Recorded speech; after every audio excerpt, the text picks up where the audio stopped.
The office was eerily quiet for a midweek morning. At the gleaming conference table, my wife sat with her hair tightly coiled, her lipstick sharp as a scalpel, her smile slicing through the air. Beside her, the CEO looked as though he were swallowing frozen glass, his silence roaring in my ears. She spoke for him. "Robert, after 15 years, we're redefining your position," she said, her voice as breezy as if she were reciting a shopping list. "Please empty your desk by week's end."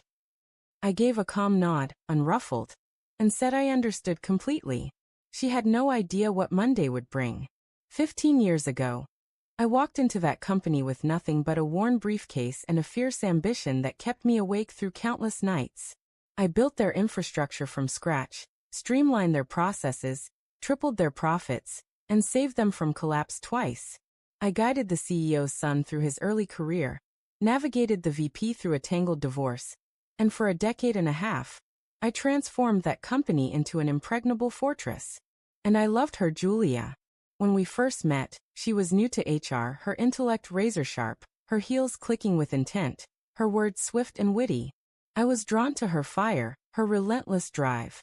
I didn't notice how her eyes always lingered on whoever held the most power. 6 years into our marriage, we purchased a lakeside home. I thought it was a shared dream. To her, it was a calculated step. The first sign of trouble was subtle, a hushed conversation I overheard outside a meeting room. Her voice low and mocking, tossed my name like it was a punchline. "Robert won't even suspect," she said, her laugh light but cutting. I didn't confront her. Instead, I watched. At home, she grew distant, her phone always glowing, her focus elsewhere. At work, she gravitated toward the CEO, their closed-door meetings increasing, documents she once shared with me now hidden. Slowly, I connected the dots. The real blow came when I examined the metadata of a confidential restructuring plan. It wasn't the legal team or the CEO, it was Julia. She had orchestrated the scheme to unravel my career, my legacy, my life's work, all while wearing the ring I'd placed on her finger. For the next 6 weeks, I worked in silence, no confrontations, no outbursts, just careful planning and quiet determination. First, I protected our finances. The joint investments, savings, everything. She never cared to understand the intricacies. I discreetly cashed out her share, moved funds to offshore accounts, and sold the lake house to a trust I'd established under an alias 2 years earlier. She signed the papers, assuming it was a standard refinance.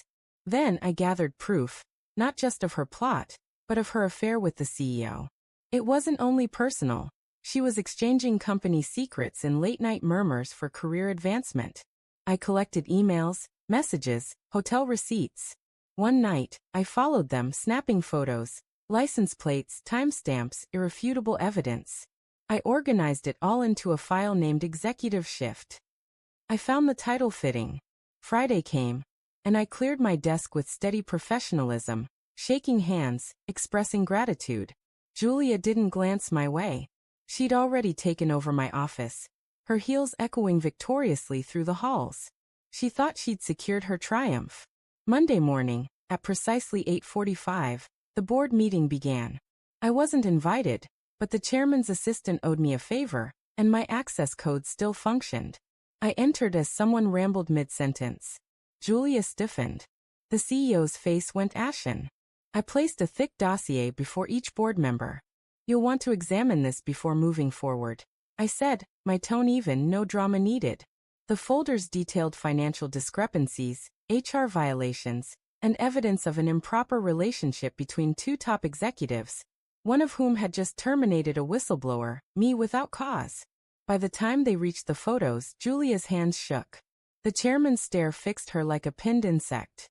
I turned to the CEO. "The legal team will find the timeline especially revealing, particularly where she drafted her husband's dismissal under false pretenses while entangled with her superior." The room went still. Someone coughed. The CEO mumbled, "We need a moment." By 3 p.m., both had submitted resignations citing new opportunities. HR wiped their names from the system by evening. But I wasn't done. 2 weeks later, I launched our solutions, my own company, offering superior services at competitive rates, built on the systems I'd honed. Many clients, repelled by the scandal and the company's new leadership, joined me. The company I'd devoted my life to began to crumble, its stock dropping 28% by the third quarter. The board begged me to return. I courteously declined. As for Julia, the divorce was quick and precise. She left with nothing.